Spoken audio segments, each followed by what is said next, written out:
Hi guys, good afternoon. So ngayon guys, magprito pa tayo ng isda ngayon guys. Ayan, nakasalang na po ang ating frying pan. Tapos lagyan natin ng oil kasi mainit na. Kunting oil lang. Ayan, tama na yan. Pagdagan natin. Okay. Tapos painitin natin ang ating oil at saka natin lagyan ng isda. So, ayan na po ang isda natin. Naka-ready na po ang isda natin, guys. So, ang pangalan po ng ating isda. Ayan. Ayan po ang ating isda. Ayan po ang iprito natin. Iprito natin to lahat, guys. Gutob po ang pangalan ng ating isda. Ayan. So, keep watching na lang po. Ayan, nilagyan ko na po ng asin. Asin lang po ang nilalagay ko guys kasi prito lang naman to. Ayan. So, hindi pa mainit ang ating oil. Hindi pa mainit. Hintayin natin guys hanggang minute siya masyado. Pero hindi yung masyado mainit ha, para hindi po kayo masunog, hindi po magtalsik-talsik yung oil. So, hindi natin damihan ng sugnod para hindi masunog ang ating isda. Kunti-kunti lang na apoy. So, ganyan, i-try natin kung ayan, hindi pa. Ito, pwede na siya guys. Ganyan ako mag-prito guys. Pine-check ko kung meron na ba siyang tumutunog-tunog na ba siya pag i-test natin sa sa sandok. Ayan.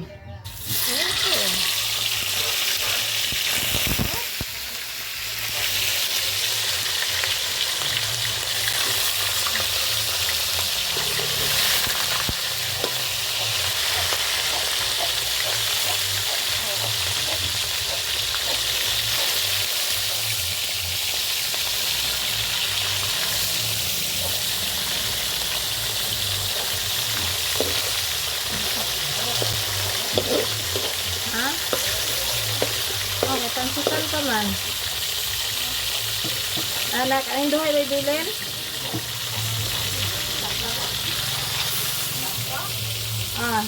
Bilin yung duhay, no? Para ugma. Ha?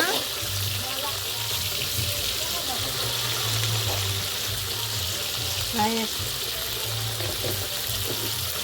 So, ayan. Iyan lang natin, guys. Hayaan natin dyan. Upo muna tayo. Guys.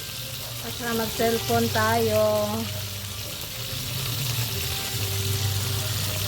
Ang pangalan pala ng ating isda ngayon is gutob. So, mura lang po ang ating gutob, guys. 120 ang kilo. Noon is 200 yung kilo niya. 200 plus. Ngayon, mura na lang po.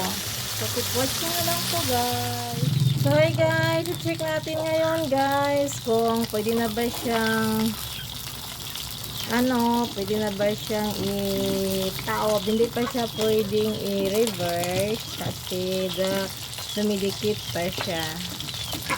Santayan natin, guys, hanggang mag-brown po ang ating isda at saka natin i-reverse ba sa Tagalog, hindi ko alam, ibali ba siya. So, keep watching, guys. So, ngayon, guys, ibaliktad na po natin ang ating isda.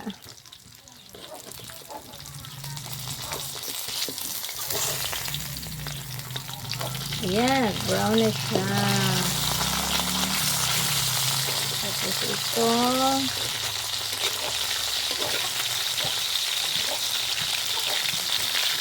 Ay.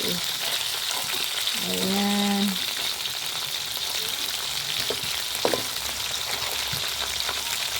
Nag-brown na ang ating isda. Wala mga isda ba? Bupalit. Sino dito nakatangkat? Pwede ba kayo isda di ay? Magpapa na sa ubos. Papa sa ubos. Ambot ulit. Kani nga, gahapon naman nagipalit. Gabi ba?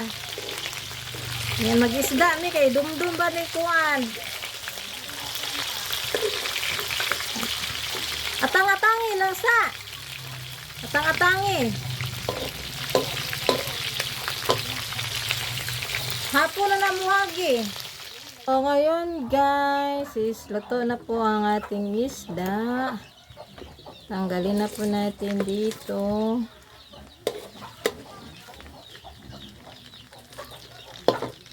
Nawala ng apoy. Pininaan ko kasi yung apoy guys para hindi ko masunog. Ayan yung oil natin dito guys. Gamitin ko po mamaya kasi magluto pa ako ng pansit. Yung pansitan ko po guys is yung ito. Isda. Hindi naman na uluman. Di ba na uluman? Hugasan naman na. Uluman ba dahil nga. Ay, hindi pa siya luto. Hindi pa luto di ay.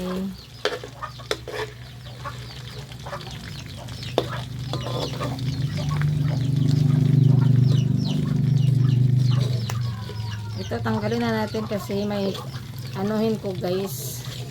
Himay-himayin ko para po sa ating pansit. Magpansit po kami guys kasi yun ang paborito ni mama at ni papa. Isda lang po ang kakainin nila kasi mga taas po ang mga dugo nila. So, yan lang po guys. So, keep watching.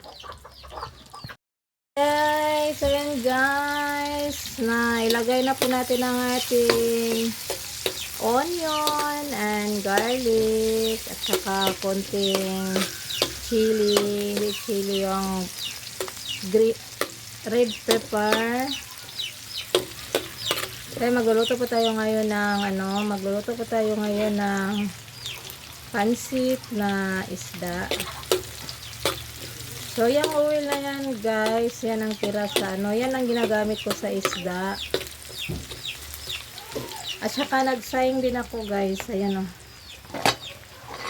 naluto na.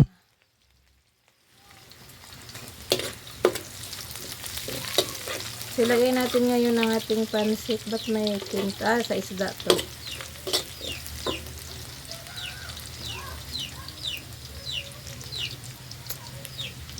Keep watching. Ano guys, lagyan po natin ang ating isda. Ayan. Oh, may bukog. Baka mabukog yung mga matanda.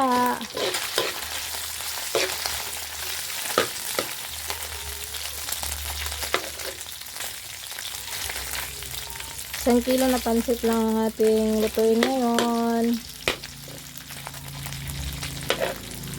Lagay, bukog pala to.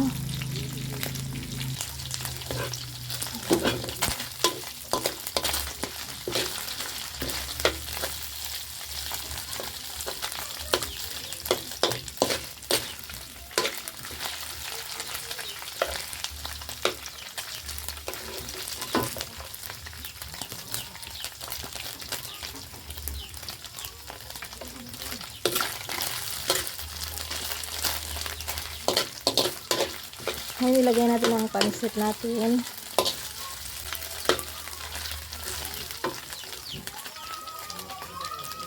Wala, may mga bukog. Ang daming bukog.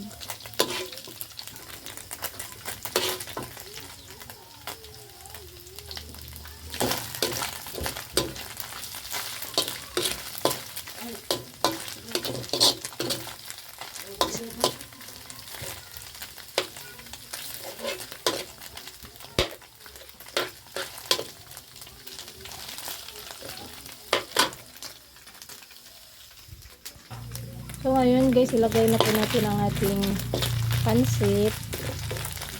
Pansit bawal tuyo. Alagyan na natin ng tubig na mainit.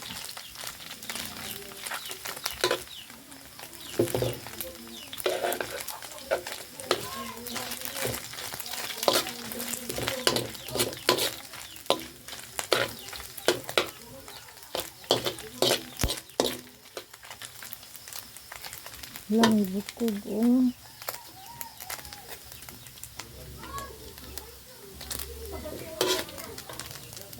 tubig guys.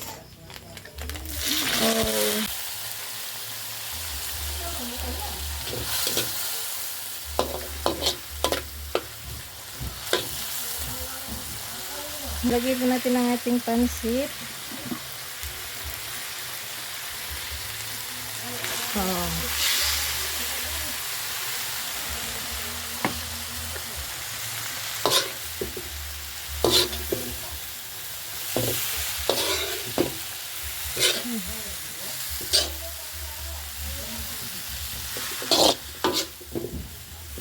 Ayan na po ang ating pansit. Ayan, haluin po natin guys.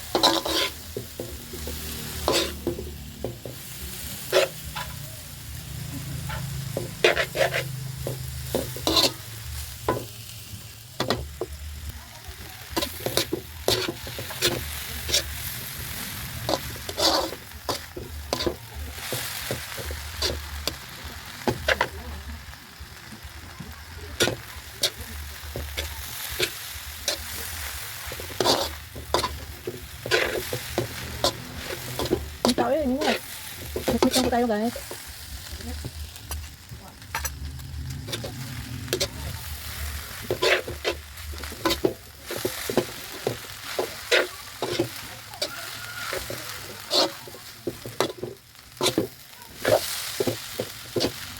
Dagdagan natin ng ano. Dagdagan natin ng tuyo.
Hi guys, mga unta.